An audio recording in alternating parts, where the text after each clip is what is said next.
फिर से करो, देखो ये आपका कंडक्टर है, ये कंडक्टर थोड़ा सा अलग तरीके से, तो अलग तरीके से नहीं, जो तरीका पहले पिछले साल करा रखा उसी से करा रहा हूँ।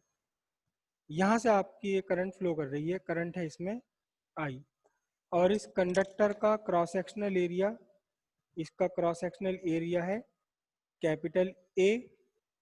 ओके, कंडक्टर की जो लेंथ है, कंडक्टर की लेंथ है एल, और कंडक्टर के सिरों पर जो पोटेंशियल डिफरेंस अप्लाई किया है वो है आपका वी। ठीक है, अब इसके अंदर है फ्री इलेक्ट्रॉन्स, ये फ्री इलेक्ट्रॉन्स है, और ये सारे फ्री इलेक्ट्रॉन्स थोड़ा इधर उधर घूम रहे हैं, चल रहे हैं, लेकिन साथ साथ आगे भी बढ़ते चले जा रहे हैं।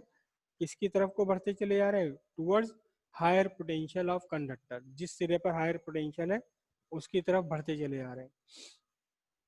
ठीक है, और कितनी वेलोसिटी से आगे बढ़ रहे हैं? इनके आगे बढ़ने की velocity V D is equal to कितना है? E V tau upon M L, ये आगे बढ़ने की इनकी वेलोसिटी है। करेक्ट। अब इस वी डी का रिलेशन निकाल कर आते हैं हम करंट के साथ में।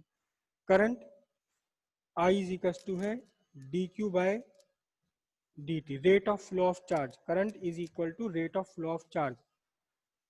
जितनी तेजी के साथ, जितना ज्यादा चार्ज फ्लो कर जाएगा, कम टाइम में फ्लो कर जाएगा, उतनी स्ट्रॉन्ग करंट हो जाएगी। सपोज आपका क्यू चार्ज फ्लो करने में टाइम लगा टी, टोटल टाइम लगा टी, चार्ज टोटल क्यू, तो अब आपका करंट आई इज टू हो गया Q by T.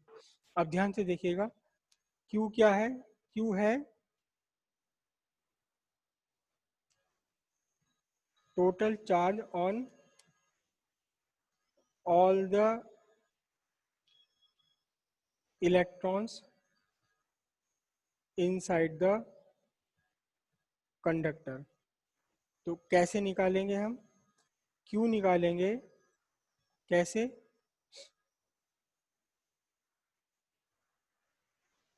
Total number of electrons into charge on one electron, Q is equal to N E, Q is equal to होता है N E. अब total number of electrons कितना होगा?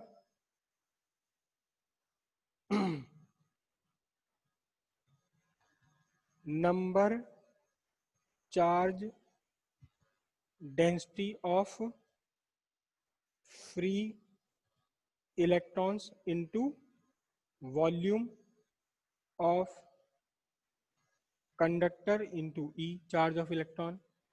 तो Q is equal to हुआ N volume of conductor AL into E, ये आपका charge हो गया कूलम्ब में। कूलम्ब के लिए C बनाया मैंने। फिर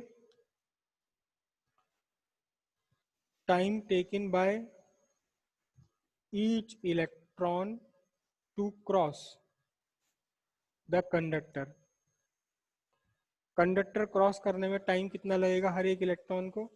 इलेक्ट्रॉन यहाँ से चला और यहाँ तक पहुँचा, पहुँचने में लगा हुआ टाइम डिस्टेंस अपॉन स्पीड।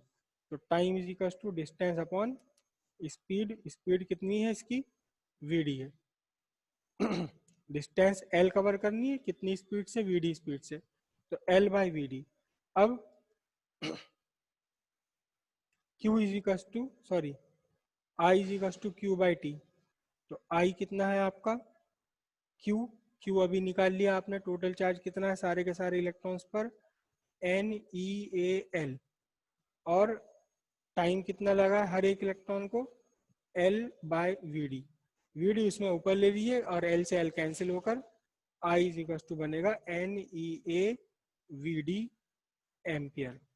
ध्यान रखिएगा ये एन क्या है? एन है number density of free electrons. यहाँ आपका I is equal to N E A V D में एन क्या है? एन है आपका number density of free electrons, या इसे दूसरा नाम इसको दिया जाता है number of free electrons per unit volume. और ये पर यूनिट, ये जो number of free electrons per unit volume है, ये डिपेंड करते हैं नेचर ऑफ मटेरियल पर, कि किस मटेरियल का आपने कंडक्टर बनाया हुआ है। मसलन अगर आप चाहो कि number density of free electrons in copper is greater than number density of free electrons in iron, क्या मतलब हुआ इसका? इसका मतलब ये हुआ कि आपने एक कॉपर का कंडक्टर ले लिया, Cu कंडक्टर, जिसका cross sectional area A 1 metre square है, जिसकी लेंथ है आपकी 1 मीटर। दूसरा आपने ले लिया दूसरा आपने बिल्कुल आइडेंटिकल ऐसे ही लिया, जिसका cross sectional area A 1 square metre है, लेंथ है L, लेकिन ये ले लिया आपने आयरन का। तो इसके अंदर, इस कॉपर के अंदर फ्री इलेक्ट्रॉन्स ज्यादा होंगे। इस कॉपर के अंदर total number of free electrons per unit volume ले लिया देखो आपने। जब इसका वॉल्यूम आप फाइंड करेंगे, cross sectional area into length 1 into 1 unit volume आ गया। इसमें नंबर इलेक्ट्रॉन्स के बहुत सारे होंगे, और ये जो आयरन है इसमें भी होंगे फ्री इलेक्ट्रॉन्स, लेकिन इसमें टोटल फ्री इलेक्ट्रॉन्स कॉपर वाले कंडक्टर के मुकाबले कम होंगे। ये है इसका meaning. Number density of free electrons, number density of free electrons का मतलब एक 1 यूनिट वॉल्यूम का आपने एक कंडक्टर लिया, उस कंडक्टर के अंदर कितने इलेक्ट्रॉन्स हैं मौजूद, फ्री इलेक्ट्रॉन्स कितने हैं, रिप्रेजेंट होता है number of free electrons per unit volume. और ये प्रॉपर्टी है number density of free electrons entirely property है किसकी? कंडक्टर की। कंडक्टर की भी प्रॉपर्टी, और साथ ही साथ ये प्रॉपर्टी है टेम्परेचर की भी। मतलब एन किस पर डिपेंड करता है? नेचर ऑफ मटेरियल पर डिपेंड करता है। और किस पर डिपेंड करता है? डिपेंड करता है टेम्परेचर पर। टेम्परेचर पर कैसे डिपेंड करता है? Larger the temperature, larger the temperature, larger is an. Come temperature पर इसमें कम फ्री इलेक्ट्रॉन्स होंगे, इसका टेम्परेचर बढ़ा दोगे तो ज्यादा इलेक्ट्रॉन्स बाहर निकल जाएंगे आयंस में से, उसमें एटम में से, तो नंबर ऑफ फ्री इलेक्ट्रॉन्स बढ़ जाते हैं। ध्यान रखना, अगले कंसेप्ट में ये बात समझ याद जरूर यूज होगी ये, कि number density of free electrons nature of material पर डिपेंड है, और डिपेंड है किस पर? टेम्परेचर पर डिपेंड है। गर्म कर दोगे इसे तो number density of free electrons बढ़ जाएगी। लेकिन अगर सेम टेम्परेचर है दोनों का, कॉपर है आयरन है, दोनों का सेम टेम्परेचर है, तो कॉपर में number density of free electrons यानी 1 यूनिट वॉल्यूम में नंबर ऑफ इलेक्ट्रॉन ज्यादा है, और आयरन के अंदर ये कम होते हैं। क्लियर हो इतनी बात?